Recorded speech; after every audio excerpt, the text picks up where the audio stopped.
In this video, I'm going to show you how to chuck oysters with a bottle opener. This is actually called the church style bottle opener, but it works very efficiently. You want to protect your non-dominating hand with a glove.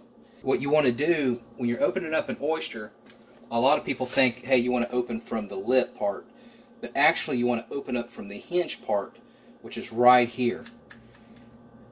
And what you want to do is you want to force the blade of your church opener, can opener, and you want to find a groove, and you have to locate one, and then when you find one you do a twist.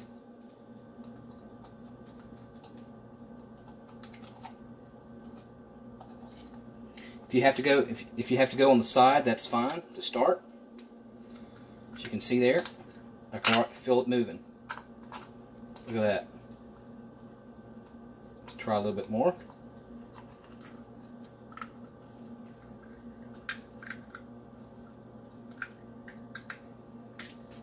Voila. Let's try another. Alright, there we go. You just have to keep pushing until you feel a little grip, and then you start twisting. As you can see there.